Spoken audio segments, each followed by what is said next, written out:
Are you a current or future physician assistant wanting to learn more about finances? Then join me on this journey to become a PA the FI way. Hi, my name is Kat, and I'm a practicing certified physician assistant who will be your host. It took me 5 years after I started practicing medicine as a PA to thoroughly dive into my personal finances after I discovered the concept of financial independence. I want to use what I have learned to help you avoid some of the financial mistakes that I have made while sharing some of the financial wins that I have had along the way. Join me as we discuss financial strategies to guide you to becoming a physician assistant on the way to financial independence.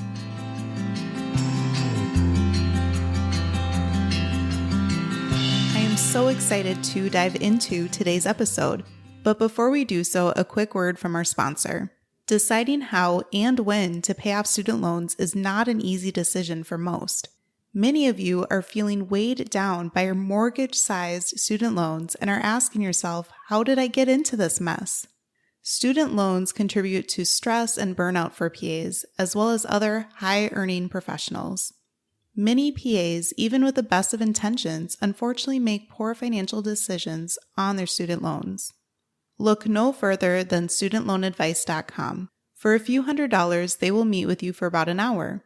They'll go over your personal student loan situation and help you come up with a plan for optimizing your student loan management. Find out how much they can save you today at studentloanadvice.com/PAFI. And if you are interested in learning more, check out the PA the FI Way podcast episode 42, where Andrew, one of the co-founders, joined me as a guest. Otherwise, head over to studentloanadvice.com/PAFI.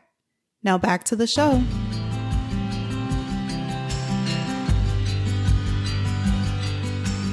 Hello there, and thank you for joining me on today's episode of the PA the FI Way podcast. I'm your host, Kat, and I wanted to welcome you back to the show if you have listened to different episodes before, or welcome to the show if you are a new listener here. On today's episode, we are going to go back to the basics a little bit. And the reason why I thought it would be good to do so is because we have recently celebrated a year of having weekly PA the FI Way podcast episodes being produced, and some of the newer listeners might be starting to listen to some of the more recent episodes and may not necessarily go all the way back towards the beginning where we cover a lot of the basics about financial independence for PAs. So the content of today's episode was originally created for a guest blog post that I created for the website thepadoctor.com. And I thought it was a really good overview, so I wanted to create an episode about it. So on today's show, we're going to talk about why it's important for PAs to consider pursuing financial independence. So if you are listening to this show, you are very likely a current or future PA. And by PA, I mean physician assistant, soon to be physician associate once the name is formally changed through AAPA and all the other organizations out there. But I also know that there are several listeners that actually aren't PAs, such as spouses of PAs or some friends that have stumbled across the podcast, or perhaps other professionals in the medical industry. You probably have caught on, but here's a little bit of a secret. Probably over 90% of the financial things that I talk about are actually pertinent to everybody, not just PAs. So many of you guys can actually learn or be reminded of many topics or concepts, even though this podcast certainly is geared towards current or future PAs. Regardless, whether you are a PA or not, you likely have wondered how to get a better handle on your finances to become more financially literate sometime in your life. Otherwise, you may not necessarily be listening to this show. If you are a PA or another type of medical professional, have you ever wondered how in the world you're going to pay off your astronomically high student loan debt? Or have you experienced burnout?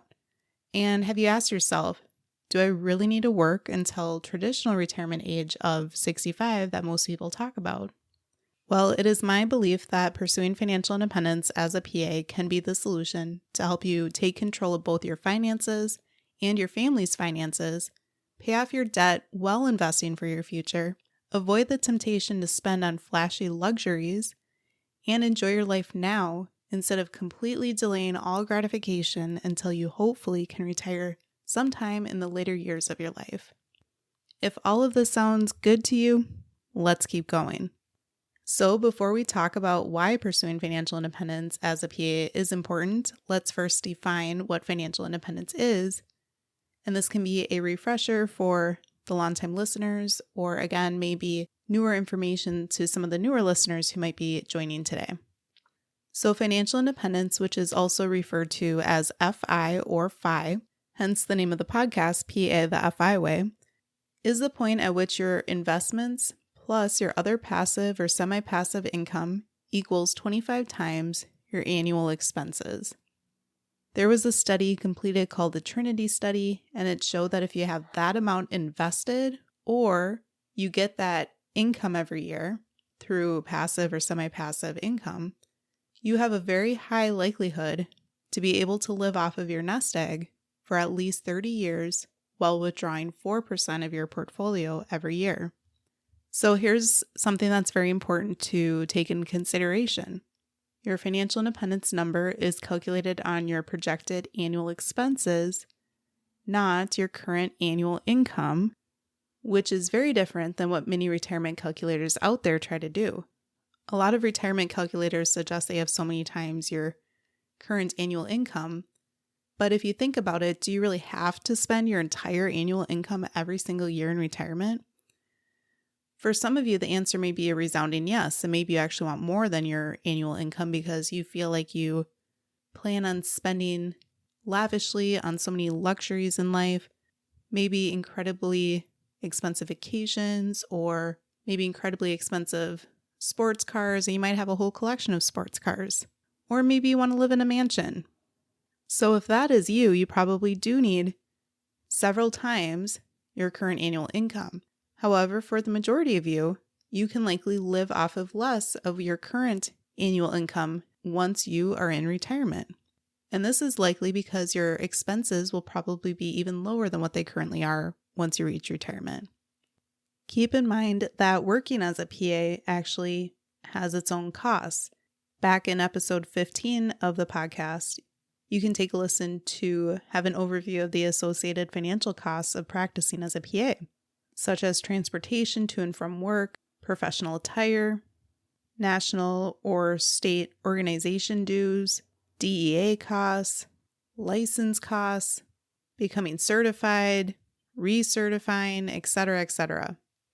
Additionally, many of you may have kids still in the house that you have to spend money on and provide for, but once they become older and are adults, then you no longer have to spend tons of money on them. I will say that many parents, once you are a parent, it seems as though there are still some costs, such as gifts or things like that throughout the life of your child, but you won't have those day-to-day expensive costs of raising your child. You also may have your house paid off and may no longer have a mortgage. So many people in the financial independence community will take into consideration their current annual expenses, but also if you can try to guesstimate, so to speak, what your future annual expenses will be, that can be helpful as well for predicting your FI number.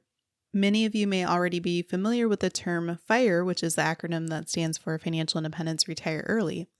And if you are familiar with this concept, you may be thinking, but wait, the Trinity study shows that 25 times your annual expenses will last about 30 years. But what if I plan on retiring early, such as in my 40s or 50s? Then 30 years doesn't sound as though it'll likely last me until the end of my life. That is a completely true and valid thought. So if you are looking to truly retire early, you likely should aim for having at least 30 to 33 times your annual expenses in your invested nest egg, combined with your other streams of income that are not your traditional working role. The bottom line is that financial independence is the point at which work becomes optional for you, as you no longer need to work to be able to cover your expenses to live the life you want for the future. So to reach financial independence sooner, you'll want to learn to cut the costs of things in your life, earn more throughout your working career, and investing the difference to allow compounding interest to help you build wealth with time. So why is pursuing financial independence important for PAs? There are so many benefits to pursuing financial independence as a current or future PA, and I'm going to review a list of just a few of the top common benefits, but there are likely many more benefits that are truly unique to you as an individual. However, I'll say this first one likely is the ultimate flex in life, and that is once you reach financial independence, you have achieved the ultimate form of freedom. And this is because once you no longer need to work, you have the ultimate freedom of time. It has been said that time is life's most precious, non-renewable resource. Think about it. Why do you value your time? And why is it hurtful when others don't respect your time? And why does it feel like there isn't ever enough time in the day? It's because you want to have control over your own time to be able to spend it however in the world that you would like. Perhaps you want to have more time with your precious family and friends. Perhaps you want more time to travel our beautiful world and experience other cultures. Perhaps you want more time to pursue and practice other hobbies or endeavors. These are all very valid uses of your precious time. However, gaining control of your finances on the way to financial independence can actually allow you to gain more control of your time as well, even before you actually truly reach the destination of financial independence. Once you've cut back on your spending, invest more for your future, and possibly even negotiate a raise, you may find that you could actually cut back on your working hours right now. Working a 4-day work week and cutting back on hours has been a life changer for me. Sure, this decision will ultimately delay our financial independence retire early date or fire date, but it has been wonderful to enjoy the journey a bit more while allowing me more time to live life on my own terms, including working on creating content for PA That FI Way. Episode 39 of the podcast, which is titled The Advantages and Disadvantages of Having a 4-Day Work Week as a PA, has been one of the top downloaded podcast episodes since I've started podcasting. So if you are interested, go ahead and go back and take a listen to that episode.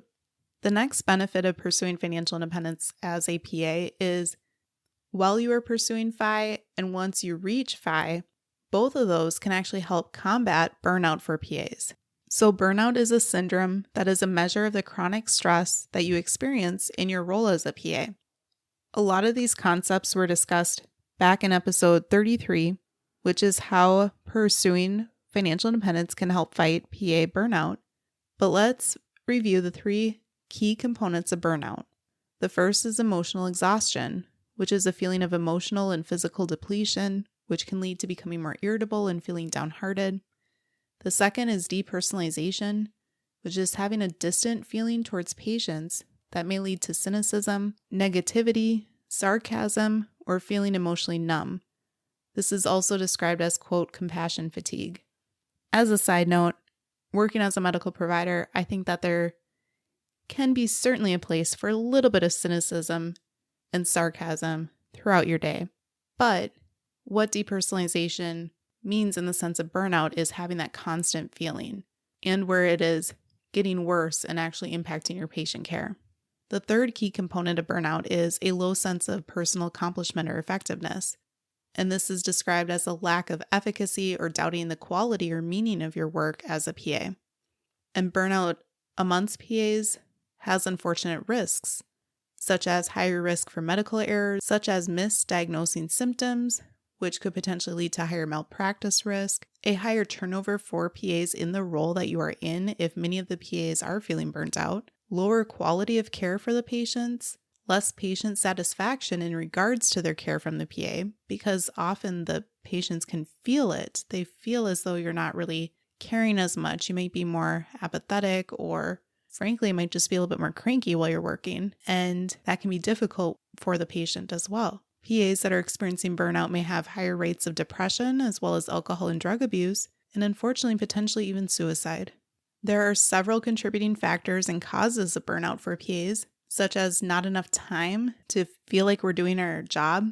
Again, it goes back to how valuable our time is. Tedious EMR tasks, such as clicking through your task basket or in basket and or checking the boxes as you're trying to document just because you need to check the box. If you know, you know. Patients themselves can contribute to burnout if you get very demanding patients or sometimes rude patients.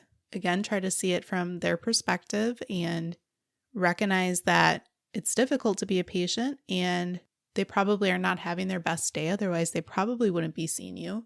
Granted, that doesn't give them permission to necessarily act inappropriate, so it's very reasonable to stand up for yourself if that's what's needed in the situation. There's also increased government interference in the realm of medicine. Working on non-patient-centered duties or too many bureaucratic tasks such as forms or charting can certainly lead to burnout. Lack of control or not feeling enough autonomy. Unclear job expectations, where you feel like you're doing a good job at work and a manager or a colleague or physician might say, hey, you're actually supposed to be doing this. And they might say it in a not very friendly way. That could certainly lead to you feeling burnt out. Work-life imbalance or spending too much time at work. Perhaps you enjoy your job, but perhaps it's adding an extra 1 to 2 hours at the end of the day just to wrap up your day, as well as not enough compensation. There are many PAs that are certainly undervaluing themselves and accepting pay that is pretty significantly low, and that can lead to further stress if they feel like that they can't pay off their 6-figure student loan debt or contribute enough to the monthly bills, etc. So as you can see, burnout is an enormous problem for both you as the practicing PA as well as your patients. So how can pursuing financial independence and ultimately eventually achieving financial independence help? Once you gain control of your finances and cutting back on expenses, you may be able to cut back on working, such as we already touched a little bit on this before, but cutting down to part-time hours or working fewer days in the week, such as 4 days or even 3 days. Or I know some PAs that do work 2 days or perhaps even 1 day a week can help lessen how much stress you are feeling with your role. You may have more time to prioritize self-care. Exercise, sleep, mindfulness, hobbies, spending time with friends and family can all help in preventing burnout, as well as treating burnout. You may have leverage either in your current role or in a new role to gain some more control over your schedule, decrease panel size, adjust staffing ratios, increase the length of visits, add admin time, and become more proficient in the EMR while creating shortcuts. While you are pursuing financial independence, you can prioritize using your PTO or vacation time, knowing that doing so can actually help you recharge. You can also consider utilizing travel rewards for free travel. And if you're interested, check out episodes 22 and 47 to learn more about travel hacking. You could even consider taking a sabbatical while on your journey to financial independence. And you can go back and take a listen to episode 40 of Shane Foley, who was on as a guest, sharing how he has taken sabbaticals throughout practicing as a PA. If you do decide to continue to work a full-time schedule or perhaps even pick up shifts to reach financial independence sooner, you can remind yourself that you don't have to work until traditional retirement age of 65. Remember, retirement is not an age, but rather your financial independence number. Personally, knowing that I don't have to work for more years longer than I have been alive to reach the age of 65 has truly helped me with my mindset and has helped lessen my symptoms of burnout overall. Unfortunately, not even PAs are guaranteed to have consistent income, so it's important to pursue financial independence for you and your family. The COVID pandemic has taught us many things, such as how important our time with our precious loved ones is, but it has also shown us that even medical providers are not guaranteed to have consistent, steady income or work. Many PAs had their pay cut during the pandemic, and some PAs in various specialties were even laid off. Imagine the financial stress that this news could have caused PAs and their family members, especially if they didn't have a robust emergency fund in place.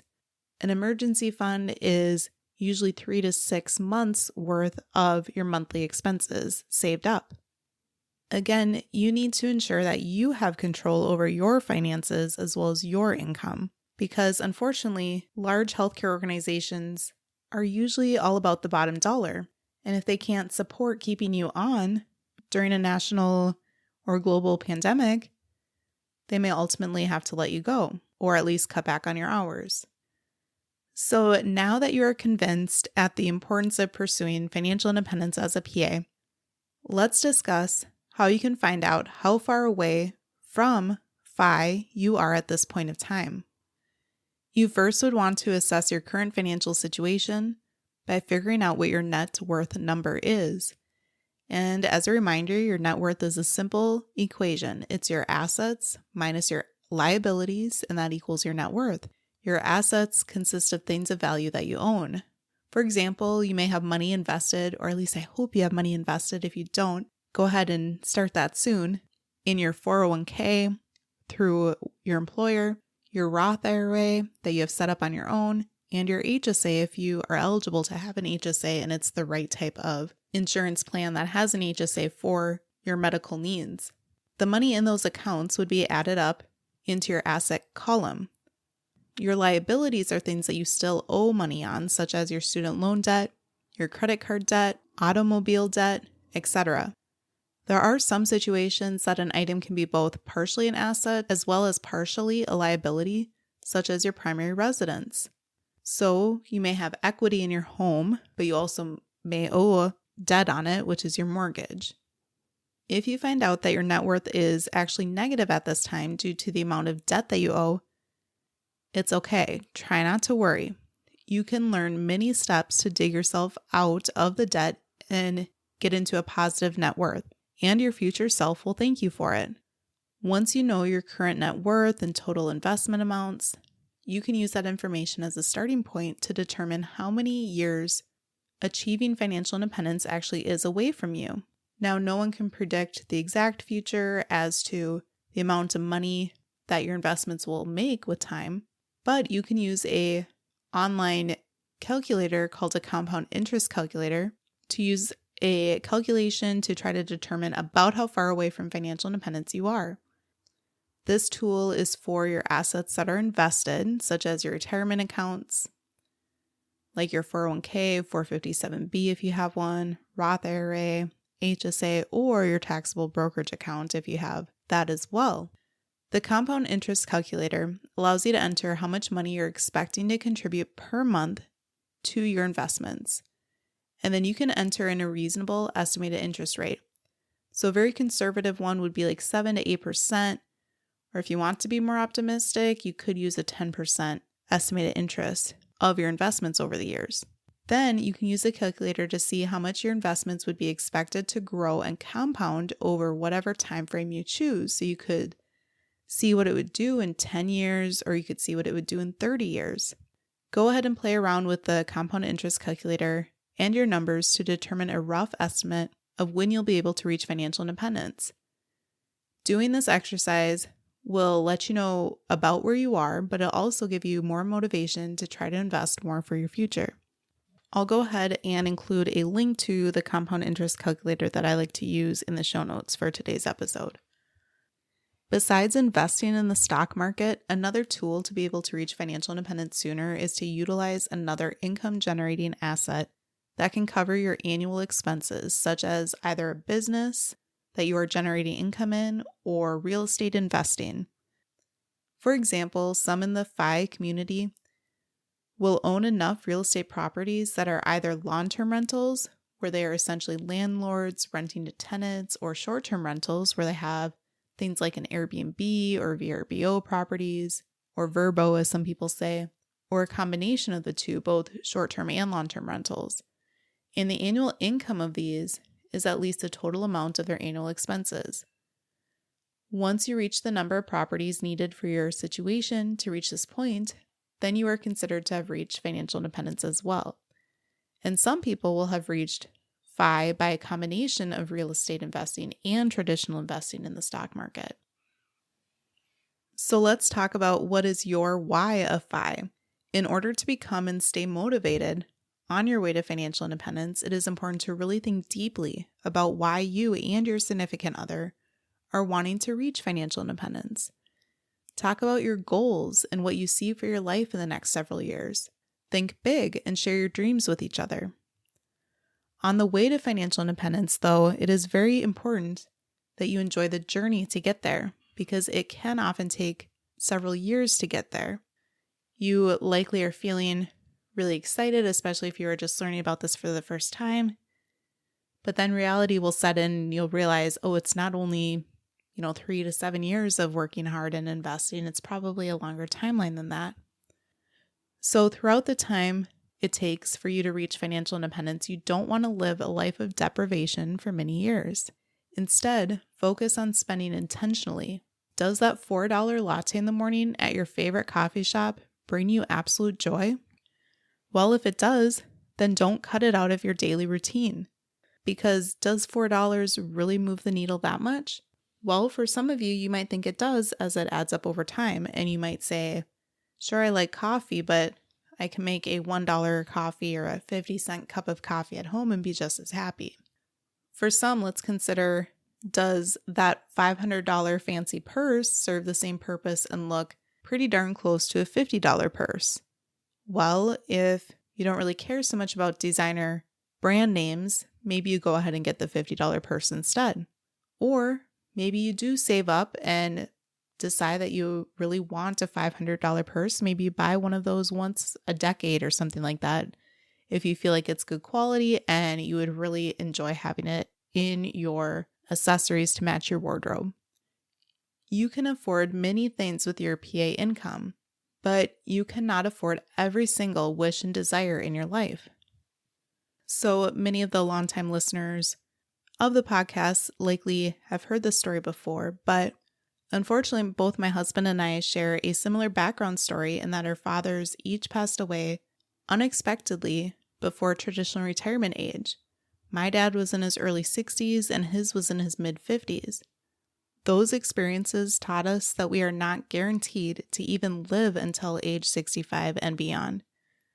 Additionally, many of my patients that I have had over the years of practicing as a PA have also unfortunately taught me that their health hasn't been great once they have reached traditional retirement age either.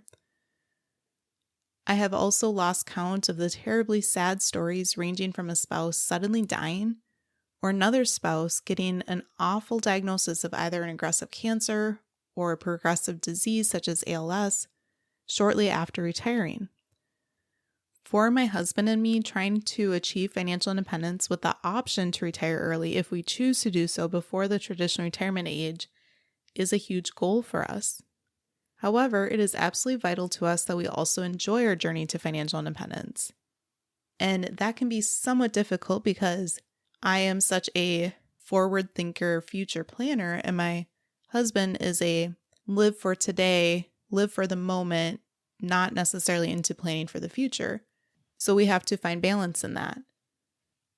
So what this means for us is spending quality time together and with our families as well as friends, as well as enjoying our favorite hobbies such as ice fishing and traveling in our beautiful country as well as world that we live in.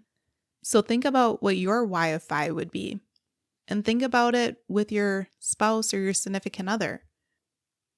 It can be hard to approach this discussion with somebody, especially if they aren't necessarily ready to hear it or get really stressed talking about finances perhaps.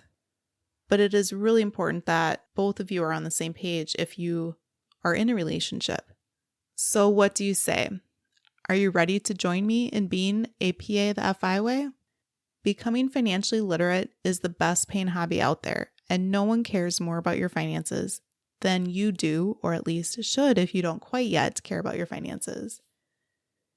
I hope that you find the PA the FI way podcast informative and can help you learn more about finances and investing, as well as my blog at pathefiway.com. But I've also curated a list of amazing books that have really helped me during my journey to pursuing financial independence. If you enjoy reading as well, to help further your education. So you can listen to episode 52 if you want to check out that list of books, or I will also include the link for it in the show notes for today's episode. Thank you so much for tuning in today for the show. I really hope that this episode helped introduce the concept of financial independence if you are kind of learning about it for the first time.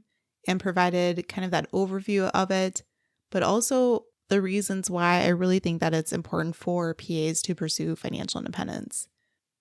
If you are a longtime listener, thank you so much again for taking a listen. I know today's show is a little bit more of an overview, but I also hope that it shed some light for you on the perspective and reminded you of why you are also pursuing financial independence.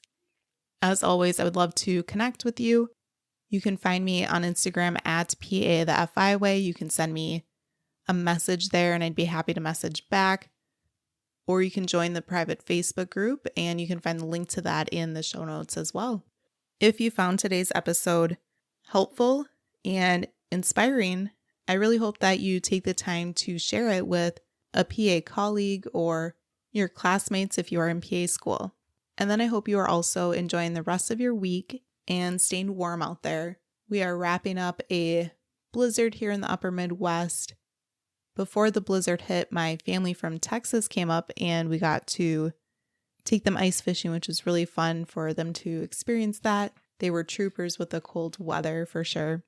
And then this upcoming weekend, we are spending more time with friends from church as well as friends that we met through them, and we are taking them ice fishing as well. So we are trying to enjoy the journey to financial independence for our future. Thanks for taking a listen today.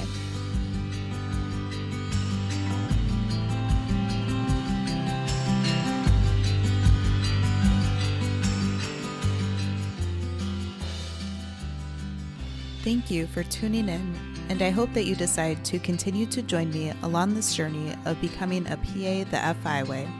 Please take a moment to press the subscribe button on the platform that you are listening to this on, but more importantly, consider sharing with another current or future PA that could benefit from the information that we reviewed in this episode. Take care and have a great rest of your day. Until next time.